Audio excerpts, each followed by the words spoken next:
Halo guys, selamat datang kembali di channel aku, Yopi. Tempat di mana cerita-cerita paling gila, paling brutal, dan paling bikin penasaran, bakal kita bahas sampai tuntas.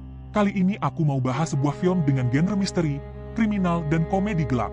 Disutradarai oleh Rian Johnson dengan pemeran aktor terkenal seperti Jeremy Renner, Mila Kunis, Josh Brolin, Jeffrey Wright, Josh O'Connor, Joseph Gordon, dan tentu saja pemeran utamanya Daniel Craig.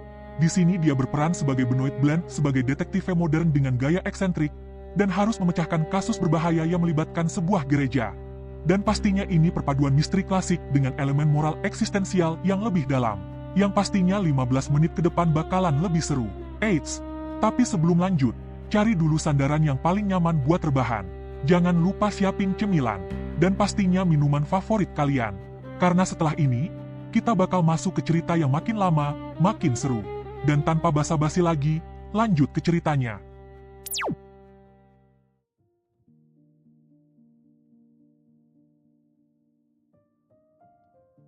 Seorang mantan petinju yang beralih profesi menjadi pendeta, bernama Jude Duplantici, dia mengirim surat kepada detektif Benoit Blanc. Awal kisah Pastor Jude Duplantici mendapat masalah karena memukul seorang pastor lain bernama Diakon, hanya dengan sekali pukulan pastor itu tumbang di tempat.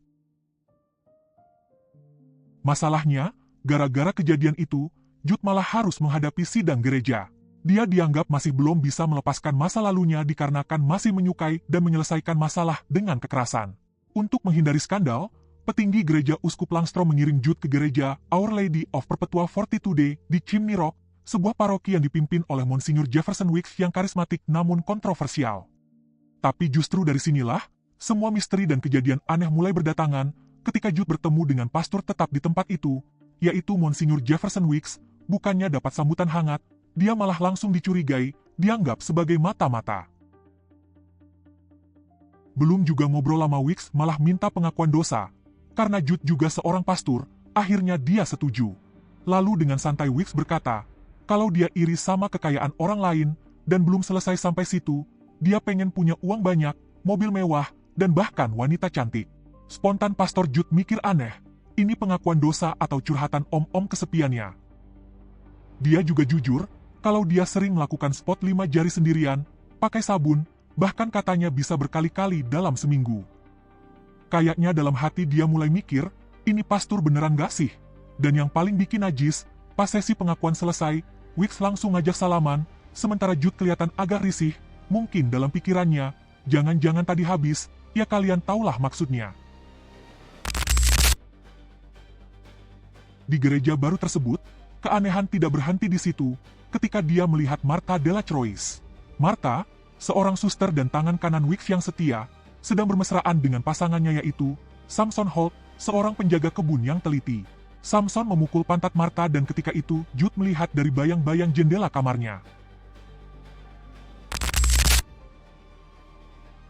Di gereja baru tersebut, Jude bekerja sebagai pastor pembantu dan bekerja di bawah bayang-bayang Wicks. Lalu tidak selang berapa lama, Martha, yang sudah mengabdi sejak zaman kakek Wicks, yaitu Prentice, dan ia bercerita tentang sejarah kelam keluarga tersebut. Ia menceritakan tentang ibu Wicks, Grace, yang dijuluki pelacur harlot karena gaya hidupnya. Grace pernah mengamuk menghancurkan gereja setelah hanya mewarisi sebuah kotak bertuliskan Eve is Apple atau apel Hawa, berisi patung Kristus, sementara harta kekayaan Prentice lenyap tak berbekas. Grace meninggal di depan makam ayahnya setelah menyerang Martha muda. Jude segera mengetahui dan menyadari bahwa khotbah-khotbah yang disampaikan Wicks dipenuhi dengan kebencian dan rasisme terselubung yang membuat banyak jemaat pergi. Namun, sekelompok kecil pengikut setia yang disebut The Flock atau kawanan tetap bertahan. Mereka terdiri dari Vera Draven, pekerjaannya sebagai seorang pengacara. Cyrus Cheye, dia adalah adik tiri Vera dan YouTuber konservatif. Dr. Nat Sharp, seorang dokter yang alkoholik. Lee Ross, seorang penulis fiksi ilmiah paranoid. Dan Simone Vivane, dia seorang pemain slow muda yang sakit-sakitan. Jude merasa ada yang tidak beres dengan ketergantungan mereka pada Wicks. Jude mencoba mencari tahu penyebab kelompok ini masih bisa bertahan dengan cara Wicks itu. Lalu dengan diam-diam dan satu persatu Jude mencoba bercerita dan mengetahui semua hal dari kejadian yang menurutnya di luar pemahamannya. Ketegangan memuncak saat Jude mengonfrontasi Weeks tentang manipulasinya terhadap jemaat. Weeks sengaja memprovokasi Jude untuk memukulnya, namun Jude menahan diri dan bersumpah akan menyingkirkan Weeks. Jude merasa Weeks seperti kanker. Konfrontasi ini direkam diam-diam oleh Cyrus. Setelah kejadian itu Weeks dan kelompoknya melakukan pertemuan, bertepatan Jude datang, tapi tiba-tiba, enggak tahu kenapa, Weeks marah dan menyuruhnya keluar dengan melemparkan buku ke arahnya. Jude tidak melawan, dia hanya pergi. Dia merasa frustasi, sehingga mencoba menenangkan situasi ke sebuah bar lokal. Di sebuah bar lokal bertemu dengan Nikolai. Nikolai ini seorang bartender. Pastur Jude minum bersama dan akhirnya ketika dia mabuk, tidak sengaja salah satu gagang kepala serigala copot. Mungkin akibat minuman, sehingga dia lepas kontrol, dan dia tetap membawanya, meskipun sempoyongan. Tapi di saat itu dia masih bisa berjalan pulang ke gereja dengan selamat. Dan hal yang tak terduga ketika melemparkan gagang kepala serigala yang copot itu ke jendela gereja, sehingga membuat jendela pecah, lalu dia berlari karena takut ketahuan. Namun kejadian puncaknya, itu terjadi pada Jumat Agung. Saat Weeks turun dari mimbar dan beristirahat di ruang mimbar di tengah khotbah, yang begitu membara. Ketika itu terdengar suara gaduh. Seperti ada sesuatu hal sedang terjadi, tapi firasat itu memang benar, tidak salah, karena di saat itu Weeks ditemukan tewas dengan pisau menancap di punggungnya dengan gagang kepala serigala persis yang ada di bar lokal. Kematian Weeks itu tepat di depan matanya dan disaksikan langsung oleh Jude. Namun pada saat itu, yang terjadi adalah, Martha langsung menuduh Jude sebagai pembunuhnya. Karena kenyataannya orang yang paling membenci Weeks di lokasi itu hanya Pastor Jude, dan sejak kedatangannya semua perpecahan ditimbulkan olehnya.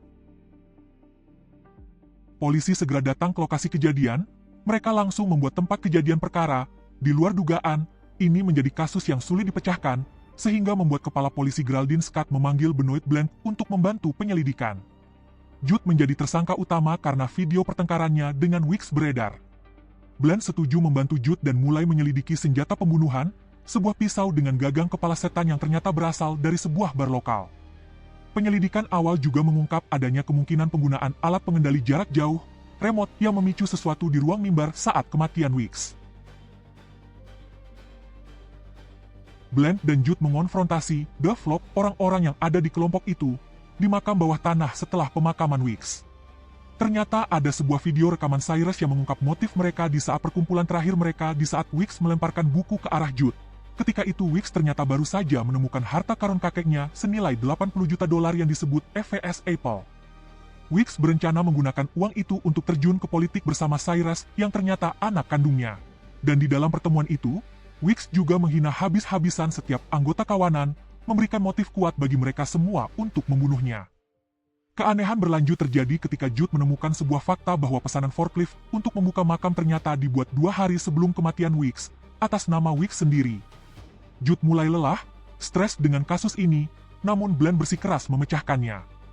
Di situasi dan kondisi yang hampir kehilangan akal, tiba-tiba situasi berubah horor ketika Jude melihat sosok Weeks bangkit dari kubur di tengah hujan badai. Dengan memberanikan diri Jude mencoba mengejar sosok itu, tapi dia pingsan setelah diserang, dan saat sadar, ia mendapati dirinya memegang sabit yang menancap di dada Samson pacarnya Martha, yang tewas seketika.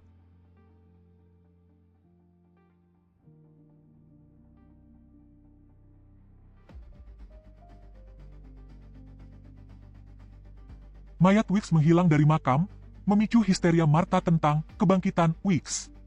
Akan tetapi, di tempat yang berbeda, ketika Pastor Jude ingin menyerahkan diri ke polisi karena dia telah membunuh Simon, dengan cepat Blanc menarik Pastor Jude dan memaksanya untuk mengikutinya untuk segera pergi ke rumah Dr. Nart, dan disinilah mereka menemukan kebenaran yang lebih gelap di rumah Dr. Nart.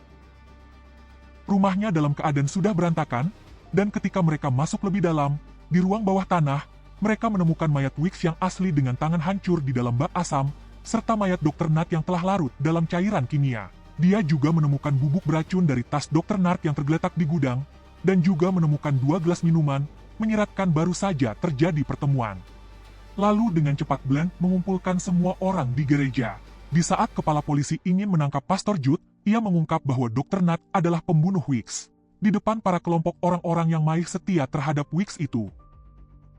Nat memasang pisau mekanis di jubah Weeks yang diaktifkan dengan remote setelah Weeks pingsan karena minumannya telah dicampur dengan obat bius. Namun, Yang membuat ini menjadi bingung, saat momen Bland mengaku, dia tidak bisa memecahkan kasus pembunuhan Samson, membuat semua orang bingung dan membubarkan diri. Padahal dengan kemampuannya mustahil untuk tidak dapat memecahkan kasus ini. Dengan begitu Bland telah gagal. Semua orang yang ada di ruangan itu merasa kecewa, seharusnya ini menjadi berita besar, apalagi Cyrus juga merekam kejadian itu. Dia berharap ini bisa menjadi berita besar untuk kanal YouTube-nya, dan dia juga menjadi orang pertama yang keluar dari ruangan itu, dan diikuti dengan teman-temannya yang lain. Tepat saat Geraldine hendak menangkap Jude atas pembunuhan Samson, di saat yang sama pembunuh sebenarnya muncul, Martha. Ternyata Bland sudah tahu, dia membiarkan Martha mengakui segalanya. Meskipun hal itu membuat dia mempermalukan dirinya sendiri, tapi tetap saja, Bland adalah sosok detektif yang baik, dan dia tahu apa yang akan terjadi berikutnya. Martha lalu maju ke depan dan berlutut di depan Pastor Jude, sedangkan Pastor Jude yang tidak tahu harus berbuat apa, dia bertanya harus apa, Bland hanya menjawab lakukan saja tugasmu, bukankah kamu terima pengakuan dosa? Ternyata, Ephes Apple adalah berlian raksasa yang dulu ditelan oleh Prentice sebelum meninggal, yang menyebabkan kematiannya. Martha muda melihat kejadian itu dan menyimpannya sebagai rahasia. Puluhan tahun kemudian, ia tak sengaja membocorkan rahasia itu kepada Weeks saat pengakuan dosa, memicu ambisi politik Weeks. Martha merencanakan pembunuhan Weeks untuk menghentikan penyebaran kebenciannya, menggunakan Nat dan Samson sebagai kaki tangan. Samson menyamar sebagai hantu Weeks untuk menutupi jejak, namun Nat menjadi serakah dan membunuh Samson demi menguasai berlian itu. Nat berencana membunuh Martha juga, namun Martha lebih dulu menukar kopi beracun Nat, menyebabkan kematian sang dokter. Martha dengan wajah yang pucat, bukan karena dia takut, tapi dia sengaja dan telah menelan sisa racun akhirnya ambruk. Dalam momen terakhirnya, Pastor Jude memeluk Martha dan membimbingnya untuk melepaskan dendam masa lalunya terhadap Grace. Martha meninggal dengan tenang, dan berlian Ephes Apple jatuh dari genggamannya. Setahun kemudian, para anggota kawanan telah melanjutkan hidup mereka masing-masing dengan jalan yang lebih baik, kecuali Cyrus yang tetap miskin dan mengancam akan menuntut Jude soal keberadaan berlian itu. Jude membuka kembali gereja dengan nama baru, Our Lady of Perpetual Grace.